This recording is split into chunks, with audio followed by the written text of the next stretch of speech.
তোমার শমশের ফেলে দাও, তোমার শমশের ফেলে দাও।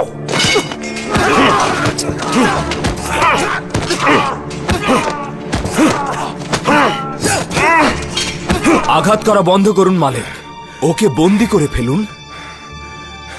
প্রহরী, তাকে নিয়ে যাও।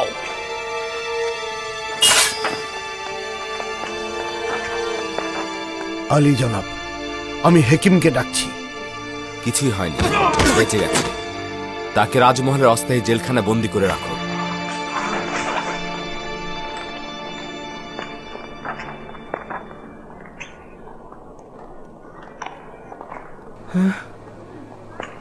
কি হয়েছে আলী জনাব? জনাব ইউজারশিফের উপর আক্রমণ হয়েছিল। এই রাজমহলে এসব কি হচ্ছে? তাদের হক রয়েছে, কেননা ইউজারশিপের বেঁচে থাকা তাদের বিনাশের কারণ হবে। কেন চোরাগোপ্তা হামলা করছে? পেছন থেকে হামলা করা তো কাপুরুষের কাজ। আজ্ঞামোহর খুবই চালাক লোক। তার ধারণা শুধুমাত্র ইউজারশিফকে হত্যা করলেই সে নাজাত পাবে। সৌভাগ্যবশত জখম গুরুতর নয়। কয়েক টুকরো কাতন ও গরম পানি নিয়ে এক্ষুনি আনছি জনাব।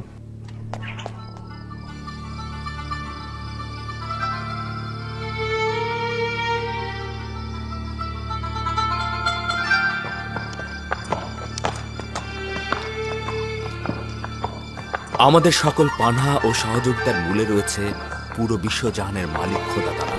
যদি কল্যাণের পথে চলি তাহলে প্রতি মুহূর্ত ও সর্বত্র তিনি আমাদের সহায় রয়েছেন। অজ্ঞামোহর এবং আমুনের খাদেমগণ সৌভাগ্যবান। আমি যেমন রক্তপাতের পক্ষপাতী নই, তদ্রূপ জনাব ইউজারশিফও অনুমতি দিচ্ছেন না। আমার বিবেক যদি রক্তপাতকে সাড়া দিত তবে আমুনের বিরান ভূমি ছাড়া আর কিছুই থাকতো না। একদম চিন্তা করবেন না, আমি আমুনের পতন ও ইবাদতখানার ধ্বংস খুব বেশি দূরে দেখতে পাচ্ছি না। কেন জানি না আজ রাতে আসমান বিষাদগ্রস্ত রয়েছে। আজ রাতের আকাশে খুব ভালো কিছুর খবর আমি দেখছি না। কি খবর? এই খবর কার সাথে সম্পৃক্ত? খুব সঠিক কিছু বলতে পারবো না, তবে আমার জন্মস্থান ক্যানানকে আমি কোলাহলপূর্ণ ও বিশৃঙ্খল দেখতে পাচ্ছি। যাই হোক না কেন, আমি পরওয়ারদিগারের ইচ্ছার কাছে আত্মসমর্পণ করেছি। ইয়াকুব নবীর কাছে পত্র পাঠাও? ক্যানানে কয়েকজন পাইক পাঠাচ্ছ না কেন, যার মাধ্যমে তোমার পিতা তোমার অবস্থান জানতে পারে? জানি না এতে কি হেকমত লুকিয়ে আছে, তবে এ যাবৎকাল আমি বহুবার সেরকম উদ্যোগ নিয়েছি, কিন্তু মনে হয় না পরওয়ারদিগারের ইচ্ছা রয়েছে। হয়তো আমাদের দিদারের সময় এখনো আসেনি।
অতীতের বছরগুলোতে দেখেছ রাহেল, ফায়েক, ইয়াকিন পীর সহ অসংখ্য মানুষ এই কাফেলার সঙ্গে চলে গিয়েছে। গত বছর গেল জুলফা, আর আজকে বেলহে। এইভাবে করে মৃত্যুর কাফেলা বিরতিহীন চলছে। আদম সত্তাগণ একের পর এক নিরুপায় হয়ে এই কাফেলার সঙ্গে যুক্ত হবে। যদিও বেলহে ও জুলফা আমার সন্তানদের মধ্যে হিংসার বীজ বপন করেছিল, কিন্তু আমি যেগুলো ভুলে গিয়েছি সেগুলো একেবারেই ভুলে গিয়েছি, আর খোদাবন্দের কাছে চাইছি তিনি যেন তাদের ক্ষমা করে দেন। আমি বেলহের মৃত্যুতে শোকাহত। আমি তাদের জন্য খোদা তাআলার কাছে ফরিয়াদ করছি। আমি তার রুহের মাগফিরাত কামনা করছি। খোদা তাআলা যেন তাদের গুনাহ মাফ করে দেন আর তাদের জান্নাতবাসী করুন।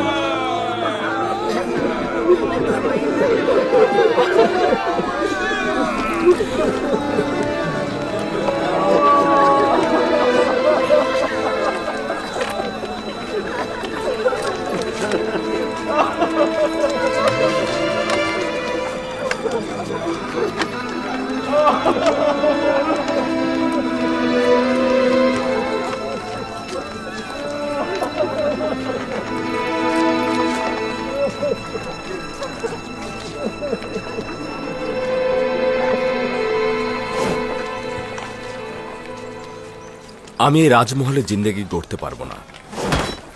আমার জন্য খুব সাধারণ একটা বাসস্থান তৈরি করো। কেন আলী জনাব, এখানে কি সমস্যা হচ্ছে?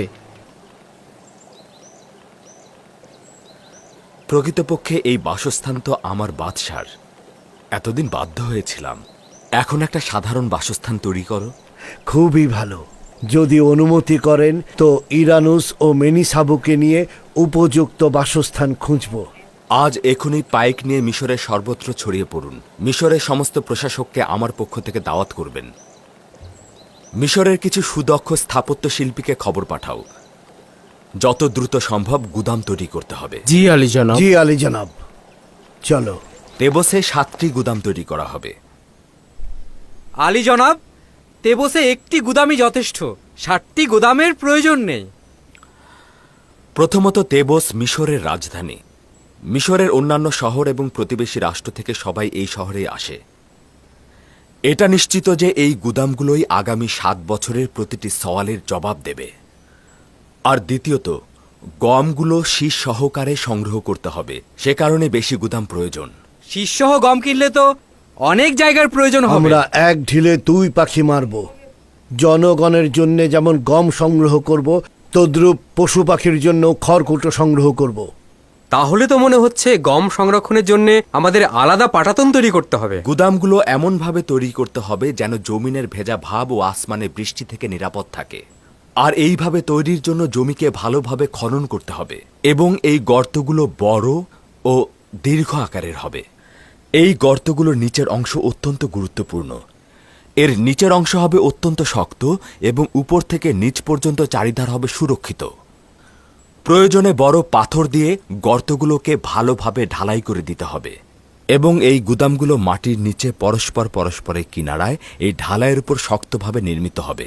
বৃষ্টির থেকে বাঁচানোর জন্য গুদামের ছাদগুলোকে পরিপূর্ণভাবে ঢেকে দিতে হবে। না, একেবারে ঢেকে দিলে হবে না। ছাদগুলোকে আলগা রাখতে হবে, প্রয়োজনে যেন রোদের তাপ পায়। এবং প্রতিটি গুদামের উপরে একটি করে ছাদ নির্মাণ করতে হবে, যার সাহায্যে গমগুলোকে গুদামে ঢেলে দেওয়া যাবে। আলী জনাব, আমার মনে হয় এটা খুবই ভালো সিদ্ধান্ত। এতে গমগুলো ভালো থাকবে। প্রতিটি গোদামে 7টি করে স্তর থাকবে, যাতে প্রতি বছর আমরা গম সংগ্রহ করতে পারি। আলী জনাব, আমাদের গোদামগুলো তো আলাদা আলাদা তৈরি করলেই হয়। না, তাহলে রক্ষণাবেক্ষণ সহজ হবে না, আর এতে প্রহরীও বেশি লাগবে।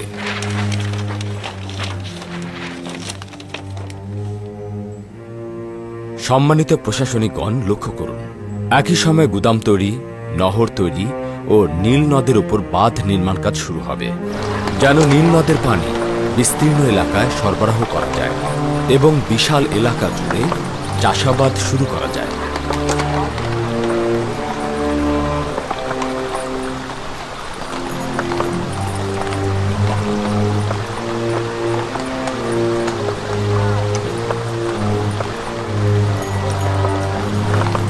আপনারা এমন কাউকে প্রতিনিধি নির্বাচন করবেন যাতে অল্প সময়ে সূক্ষ্মভাবে কাজটা সম্পাদন করতে পারে। আয়কর প্রদানকারীদের দলিল ও সনদ প্রদান করবেন, যেন আয়কর প্রদানের সময় এর সত্যতা খুঁজে পাওয়া যায়। এবং এই প্রতিনিধিরাই আয়ের 1/5 ভাগ কৃষক ও শ্রমিকের কাছ থেকে সংগ্রহ করবে এবং তাদের দলিল ও সনদ প্রদান করবে। এবং এই সনদ দেখেই দুর্ভিক্ষের সময় তাদেরকে গম বরাদ্দ করা হবে। আলী জনাব, এই গুদামগুলোর তৈরি করার টাকা কোথা থেকে পাবো? এটা সহজ ব্যাপার। আমাদের গুদামগুলো আয়করের টাকা দিয়েই তৈরি হবে। যদি কোনো সওয়াল থাকে তাহলে আমি শুনবো, আর যদি না থাকে তাহলে আজকের মতো এখানে শেষ করছি। তাহলে আজকে সবাই চলে যান এবং দৃঢ় মনোবল নিয়ে কাজ শুরু করুন।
মনে হচ্ছে এটাই ভালো হবে। আশা করছি খোদার নবীর এটা পছন্দ হবে। যদি খারাপও হয় তবু সে গ্রহণ করবে। ঠিক আছে, বাদ দাও। চলো আমরা ভেতরটা দেখি।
এই সনদটি দেখালেই আয়কর প্রদান থেকে অব্যাহতি পাবে।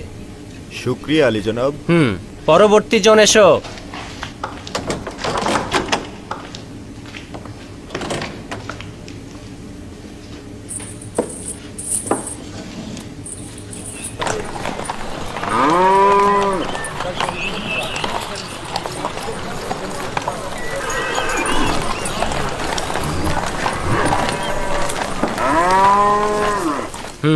এই আয়কর 3 বছরের। এই সনদের ভিত্তিতে তুমি পরবর্তী 6 বছর আয়কর প্রদানে মাপ থাকবে।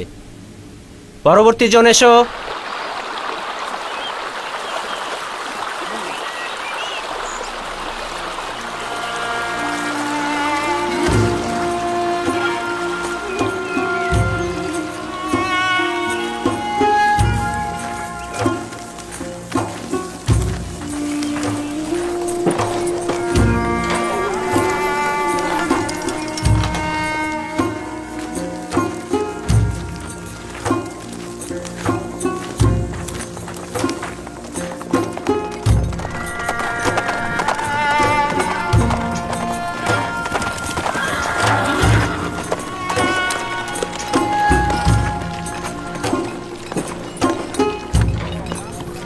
খোশ আমদের জনাবে মালিক। খোশ আমদের।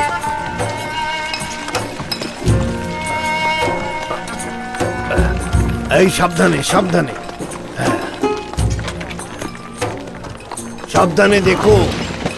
গুদামগুলো এমনভাবে তৈরি করতে হবে যেন জমিনের ভেজা ভাব ও আসমানের বৃষ্টি থেকে নিরাপদ থাকে। আর এইভাবে তৈরির জন্য জমিকে ভালোভাবে খনন করতে হবে। এর নিচের অংশ হবে অত্যন্ত শক্ত এবং উপর থেকে নিচ পর্যন্ত চারিধার হবে সুরক্ষিত। প্রয়োজনে বড় পাথর দিয়ে গর্তগুলোকে ভালোভাবে ঢালাই করে দিতে হবে এবং এই গুদামগুলো মাটির নিচে পরস্পরের কিনারায় এই ঢালাইয়ের উপর শক্তভাবে নির্মিত হবে।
ইউজারশিপ কোথায় যাচ্ছে?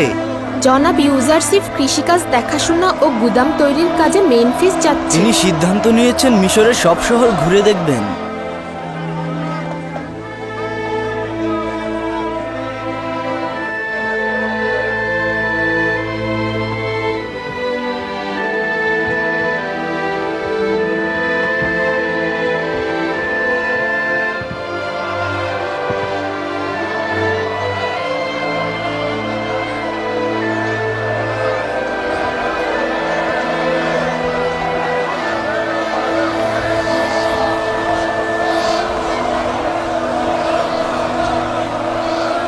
খোদা আপনার হেফাজত করুক। খোদা তোমার হেফাজত করুক। খোদা আপনার হেফাজত করুক।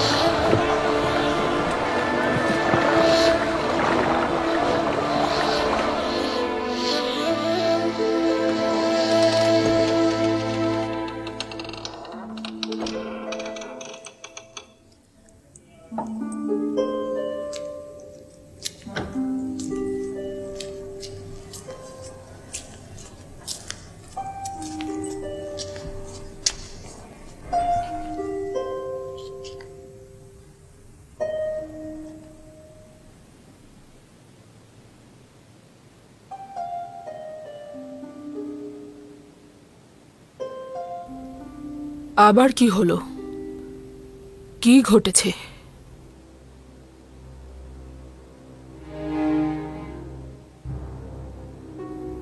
তোমার কি আমার গালমন্দ না শুনলে মুখ খোলে না? শুনে আপনি আনন্দিত হবেন না। আমার মনে হচ্ছে ইউজারশিপ মেনফিস সফরে গিয়েছে।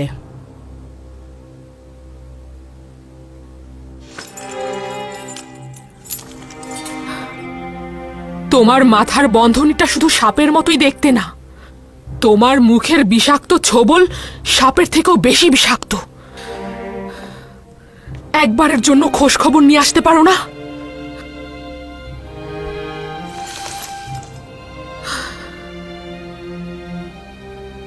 কার কাছে শুনলে? তেবসের এক বাসিন্দা আমাকে বলেছে তাকে বন্দরে দেখেছে। যত দ্রুত সম্ভব যাচাই করে সঠিক খবর নিয়ে এসো। যাও।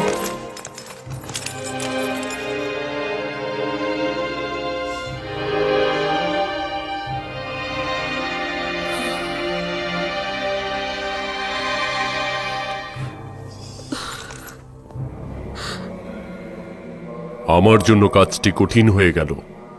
ইউজারশিপের উপর নজর রাখা কঠিন হয়ে গেছে। সে প্রতিদিন মিশরের বিভিন্ন প্রান্তে যাচ্ছে। অনেক দেরি হয়ে গেছে। আরো পূর্বে ইউজারশিপকে হত্যা করা উচিত ছিল। এটা তোমাদের অমনোযোগিতার ফসল, নয়তো ইউজারশিপ জীবিত বেরোতে পারত না। রাজমহলের যে সিপাহীকে আমরা নিয়োগ দিয়েছিলাম তাকে নাকি হত্যা করা হয়েছে। ঘটনা হচ্ছে ইউজারশিপকে হত্যার উদ্দেশ্যে যখন ছুটে যাওয়া হয় তখনই তাকে হত্যা করে ফেলা হয়। যা হয়েছে ভালো হয়েছে, নয়তো আমেন হতেব আমাদের বিরুদ্ধে কঠিন ব্যবস্থা নিত। এটা মহান আমুনের নির্দেশ। দুর্ভিক্ষ মোকাবেলায় ইউজারশিপকে সফল হতে দেয়া যাবে না। যতটা পারো গম গুদামে সঞ্চয় করে রাখো। ইউজারশিপকে কোনোভাবেই দুর্ভিক্ষ মোকাবেলায় সফল হতে দেয়া যাবে না। মিশরের সব ইবাদতখানায় পাইক পাঠাও। জনগণকে ইউজারশিপের বিরুদ্ধে খেপিয়ে তোলো। ঘটনাটা কি সত্যি? জীবাণু আজ সকালে সঙ্গী সাথীদের নিয়ে তিনি রওনা হয়েছেন। আমি খোশ মেজাজে ছিলাম, কেননা ইউজারশিপ এই শহরেই রয়েছে। এখন তার বিরহ সহ্য করতে হবে। হে মিশরের শক্তিশালী খোদা, হে মহান আমুন, এইভাবে আমাকে কাঁদিয়ে তোমার পুরস্কার দিচ্ছ। আমি তোমার কাছে তাগাদ করছিলাম, আমাকে ইউজারশিপের নিকট পৌঁছে দাও, কিন্তু তুমি তাকে আমার নিকট থেকে দূরে ঠেলে দিলে। জানি না কেন তার খোদা তাকে এইভাবে সাহায্য করছে, আর তুমি আমার কোনো আকাঙ্ক্ষার কথাই শুনছো না। কেন তুমি আমার আকাঙ্ক্ষার প্রতি অমনোযোগী? কেন অমনোযোগী? কেন?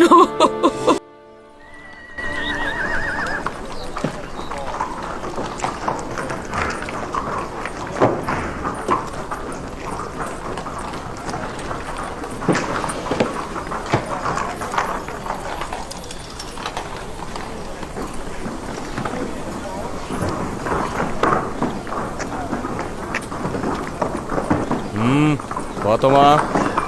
আমার সঙ্গে কোনো কাজ রয়েছে? আয়কর দিতে যাচ্ছ বুঝি? হ্যাঁ। দুর্ভিক্ষ কোথায়?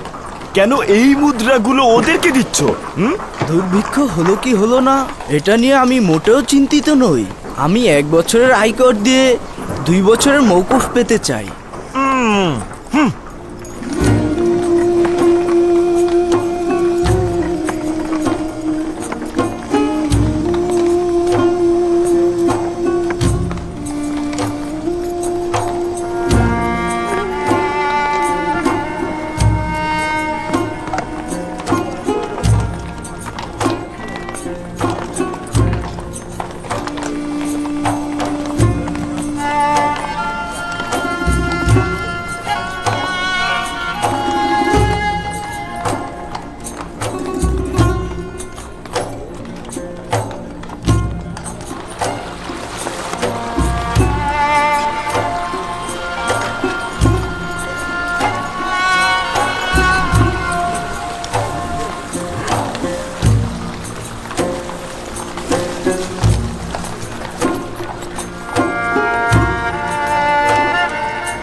দরুদ হে খোদার নবী।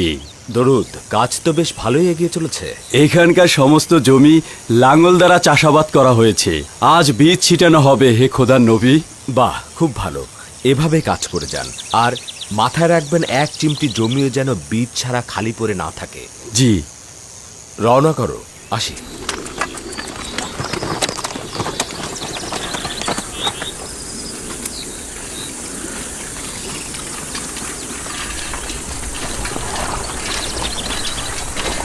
এত যে গুদাম তৈরি করছো, কত সংখ্যক গম সঞ্চয় করবে? মিশরের জনগণের 7 বছরের শীষসহ গম এখানে জমা হবে, কেননা মানুষের পাশাপাশি জীবজন্তুরও খাদ্যের প্রয়োজন হবে। ইউজারশিপ তো সবাইকে নিয়েই মজা করছে। গমের শীর্ষসহ কেউ গম সংরক্ষণ করে নাকি? দূর, কি শুরু করেছো তোমরা? হ্যাঁ, কি শুরু করেছো?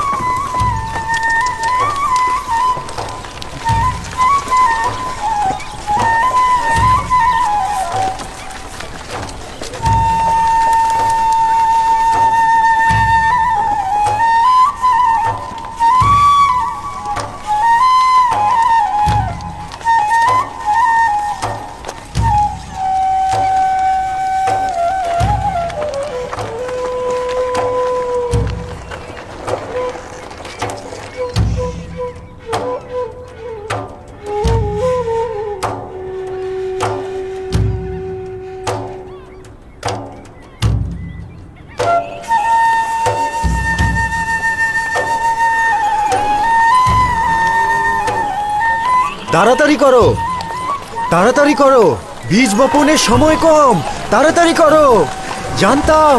আমি জানতাম ইউজারশিপের ভবিষ্যৎবাণী সত্যি হবে। আমার বিশ্বাস ছিল ইউজারশিপের খোদা আমাদের উপর রহম করবেন, এটা আমি আগেই জানতাম।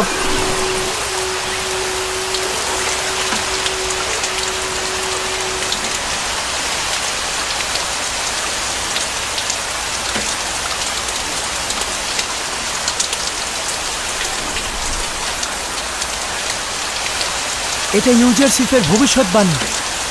কোনো সন্দেহই ছিল না এটা বাস্তবে ঘটবে। এই বৃষ্টির অর্থই হলো 7 বছর অফুরন্ত নিয়ামক। কি আজীব তাই না? ইউজারশিপ দেখছি সব জানে।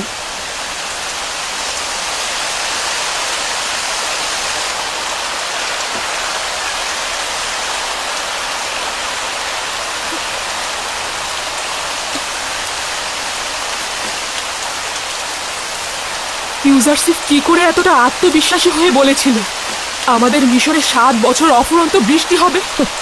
বলছিল তার খোদা তাকে সবকিছুই অবগত করে। তাহলে আমাদের খোদাগণ কেন আমাদের কিছুই বলেন না? কেন তিনি কোনো ভবিষ্যৎবাণী করেন না?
দরুদ ইবাদতখানার খাদেম, দরুদ। তরু তোমার উপরেও। নিজের গমগুলো অন্যকে দিতে যাচ্ছ? জি, দুর্ভিক্ষের জন্য জমা করতে যাচ্ছি। কোথা থেকে জানলে যে দুর্ভিক্ষের সময় ইউজারশিপের হুকুমতে এই গমগুলো তোমরা ফেরত পাবে? তা তো আমি বলতে পারি না, লোক বলল তাই যাচ্ছি। তুমি যদি গমগুলোকে নিজের হেফাজতে রাখতে তবে দুর্ভিক্ষের সময় নিজেই আরামে থাকতে পারতে। ইউজারশিপ ইনসান হিসেবে ভালো, আমি নিজেও তাকে বিশ্বাস করি। ইনসান সংকটের সময় নিজের আসল রূপ জাহির করে। এখন নিয়ামতের সময়কার ইউজারশিপ আর দুর্ভিক্ষের সময়কার ইউজারশিপের মধ্যে পার্থক্য তখন টের পাবে।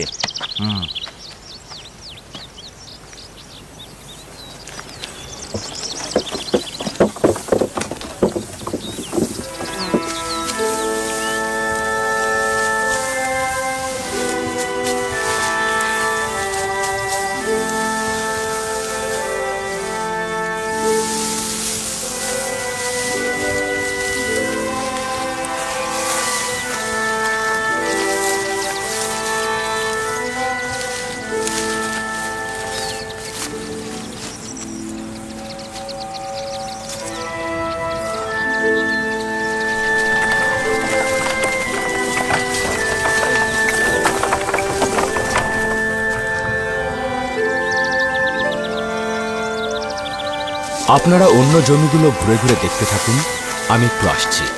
জি আলী জনাব।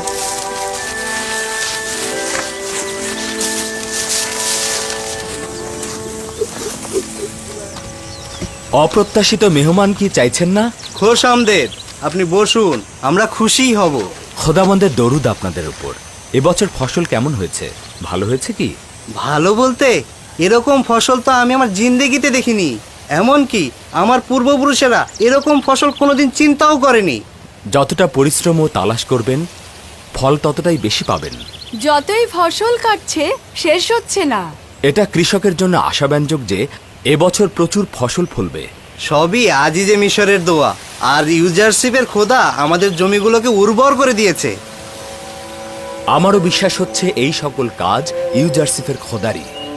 তিনি আসলেই মেহেরবান। আচ্ছা, তুমিও কি তোমার পিতাকে সাহায্য করেছো? অবশ্যই। বাবা যে শীষগুলো কাটেন, আমি আর আমার বোন সেগুলো জমা করি। সাবাস, সাবাস। তোমার পরিবারের আগামী দিনের পুরুষ তুমি। পিতাকে অবশ্যই সাহায্য করবে। আমি তাহলে আজকে উঠি। আপনি তো খাবারই খেলেন না। শুক্রিয়া। খোদাবন্দ আপনাদের হেফাজত করুন। খোদা আপনারও হেফাজত করুক। উনি কে ছিলেন? হায় হায়, আমি তো তার নামই জিজ্ঞেস করলাম না। বললেন না তো আপনি কে, কোথাকার অধিবাসী? ইউজারশিপ, আপনাদের খাদেম। রওনা হও। বিশ্বাসই হচ্ছে না, সে যে আমাদের ইউজারশিপ। হাই ইউজারশিপ, আজিজে মিশর, সে আমাদের সঙ্গে বসে খাবার খেলো। হ্যাঁ,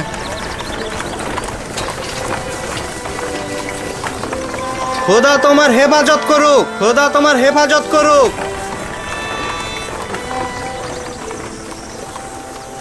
কি সুন্দর দেখতে, তাই না?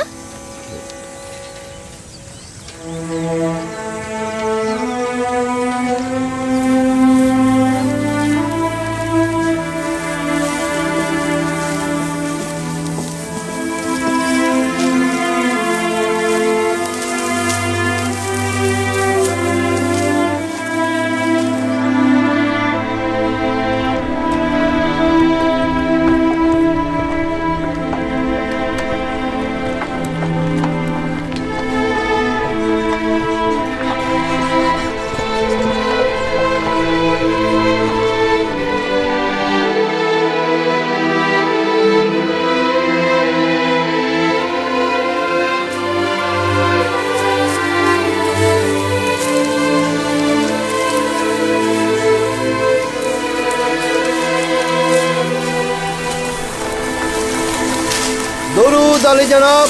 এই জমিগুলোর ফসল কাটা শুরু হয়েছে। এদিকটার কাটা শেষ, আজ ওদিকটায় চলছে। খুব ভালো। একটি শীষও যেন বাকি না থাকে। সব শীষ কেটে ফেলবে, ঠিক আছে? জি জনাব। খোদাবন্দ তোমার সহায়। দরুদ আপনার উপর। রওনা হও।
কত? 5000। তুমি কি নিজের জমিতে চাষ করেছো নাকি বাদশার জমিতে চাষ করেছো? বাদশার জমিতে। দরুদ জনাব। রাষ্ট্রীয় গুদামে গম হস্তান্তর কতখানি সাড়া ফেলেছে? খুব বেশি আশাব্যঞ্জক নয়। খাদেমগণ জনগণের মধ্যে বিভ্রান্তির সৃষ্টি করছে, তাতে জনগণের মনে সন্দেহের উদ্রেক হচ্ছে। ওদেরকে এখানে ডেকে আনো, ওদের সঙ্গে আমি কথা বলবো। এই তোমরা শোনো, জনাব ইউজারশিপ তোমাদের সঙ্গে কথা বলবেন। তোমরা তোমাদের কাজ বন্ধ করে ইউজারশিপের কথা শোনো। এসো এসো, এদিকে এসো।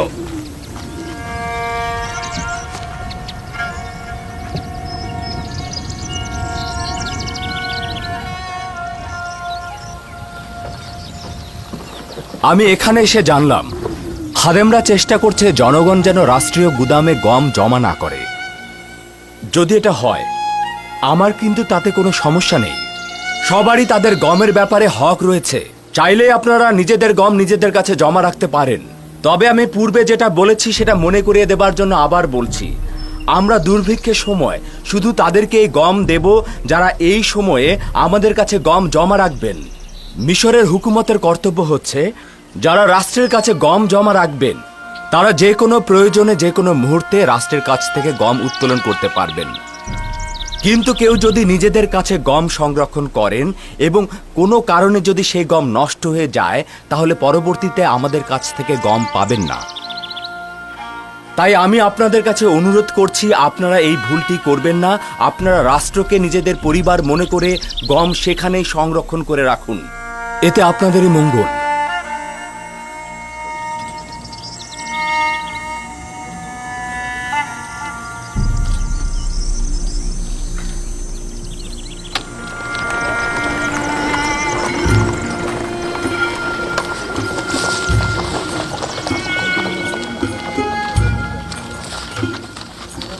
আমাদের গমগুলো এখানে জমা আছে বলে স্বস্তি অনুভব করছি। আমি ইউজারশিপকে চোখের চাইতেও বেশি বিশ্বাস করি।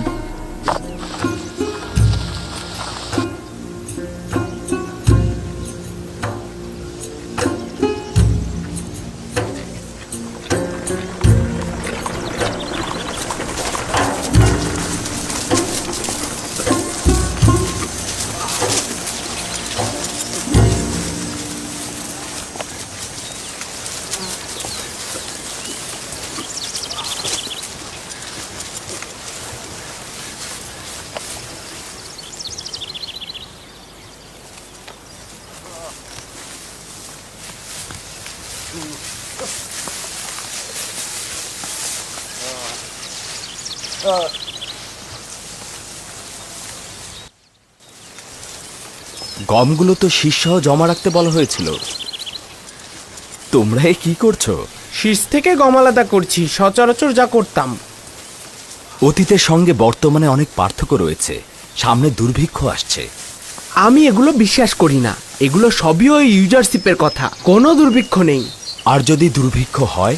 আমি জানি তো দুর্ভিক্ষ হবে না। কেন হবে? আচ্ছা, ধরে নিলাম যে দুর্ভিক্ষ হলো, কিন্তু তোমরা গম জমা রাখুনি, তখন কি হবে? ওই সময় প্রতিনিধিদের কাছে গিয়ে গম কিনবো। কিন্তু আমি যতটুকু জানি তা হলো তখন কোনো প্রতিনিধি থাকবে না যাদের কাছে গিয়ে তোমরা গম কিনতে পারবে, কারণ প্রত্যেকেই তাদের গম রাষ্ট্রীয় কোষাগারে জমা রেখে দেবে। যখন দেখব দুর্ভিক্ষ আসার সময় হয়েছে, তখন আমরাও সঞ্চয় করব। দুর্ভিক্ষ যদি একবার শুরু হয়ে যায়, তখন খাবে নাকি সংরক্ষণ করবে? সঞ্চয় হলো সেটাই যা পূর্ব থেকে জমানো হয়। কিন্তু আসমান যদি কৃপণ হয়ে যায়, তাহলে জমিনে আর বৃষ্টি বর্ষণ হবে না এবং গমের শীষগুলো আর সবুজ হবে না। আপনি তো খুব আত্মবিশ্বাসের সঙ্গে কথা বললেন। আপনি কি এই জমিনের খোদার প্রতিনিধি নাকি? নাকি আপনি ভবিষ্যৎ থেকে এসেছেন, সবকিছু আগেই বলছেন?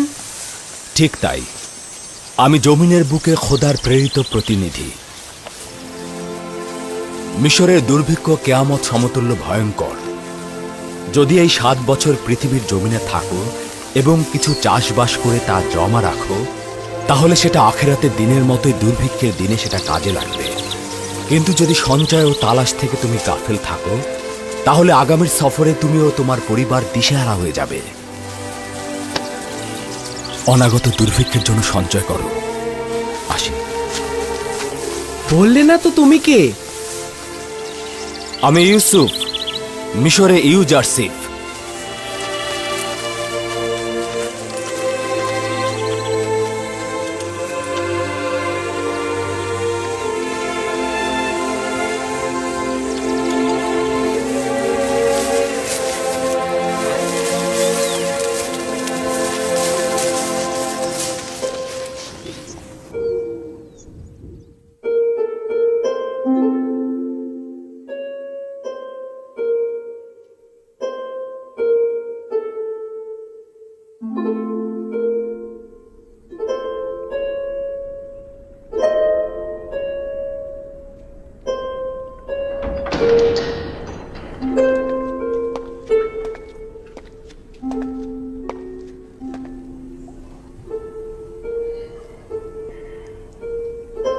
বানু জুলেখা,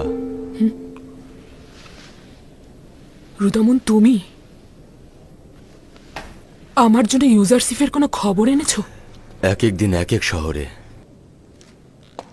গুদাম তৈরি, শস্য উৎপাদন, আয়কর জমা নেওয়া এসব তত্ত্বাবধান করছে। সে দুর্ভিক্ষের বিরুদ্ধে শস্য জমা করার সংগ্রামে মশগুল রয়েছে। এই 5 বছরে সে বিবরণ পেশ এবং সলাপরামর্শের জন্য অখনাতুনের কাছে বেশ কয়েকবার এসেছিল। এবার ফিরে এলে আমাকে খবর দেবে। আমি রাজমহলের বন্ধুদের সঙ্গে কথা বলবো যেন ইউজারশিপ এলেই তারা আমাকে খবর দেয়। রাজমহলের প্রহরীদের অব্যাহতি দিতে চাইছি। রাজমহলের প্রহরীদের বেতন কিছুদিন মুলতুবি রাখা ছিল। তুমি আমাদের রাজমহলের আমিন, সুপারের কাছ থেকে নিয়ে পরিশোধ করতে পারতে। রুদামন বানুর অনুমতি ছাড়া কোনো কাজে আঞ্জাম দেবে না। রাজমহলের সকল অধিবাসীদের বেতন পরিশোধ করে দাও। পুতিফারের মৃত্যুর পর এই রাজমহলের এত হেফাজত আর এত প্রহরীর কোনো দরকার নেই। সকলকে অব্যাহতি দিয়ে দাও। খুফু ও সুপারকে এখানে ডেকে নিয়ে এসো। কিন্তু বানু, রাজমহল প্রহরী ছাড়া নিরাপদ নয়। প্রহরী না থাকলে চুরির সম্ভাবনা রয়েছে। তুমি যেহেতু আছো, আমি নিরাপদ বোধ করছি। যদিও জানি কাজটি ঠিক হবে না এবং আমার একার পক্ষে কাজটি সম্ভব নয়, কিন্তু আপনার ফরমানের প্রতি আমি অনুগত।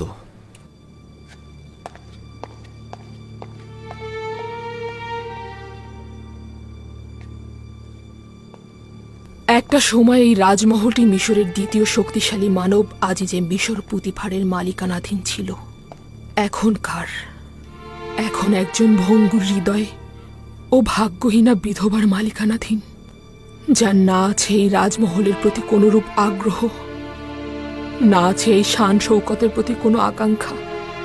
যদি আমার মনে ইউজারশিপের জন্য ভালোবাসার প্রদীপ না জ্বলত, তবে এই জিন্দিগির বন্ধন থেকে খালাস হয়ে যেতাম। অনুভব করছি আমার জিন্দিগিতে ইউজারশিপ ব্যতীত আর কিছুই অবশিষ্ট নেই।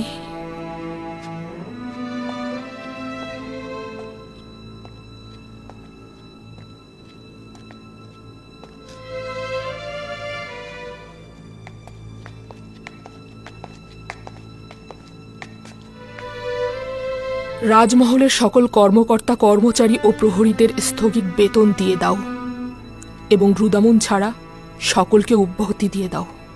তাদের বেতন দেওয়ার আমার আর সামর্থ্য নেই। জনাব খুফু এবাদতখানার সকলকে অব্যাহতি দিয়ে দিন। তাদের ভরণ পোষণ ও খাবার দাবার সরবরাহ করা আমার পক্ষে সম্ভব না। আমুনের খাবার খাওয়া ওই সময় বন্ধ করা উচিত ছিল যখন একজন কাফের এই মহলে প্রবেশ করেছিল। আমাদের দরকার নেই তোমাদের খাবার।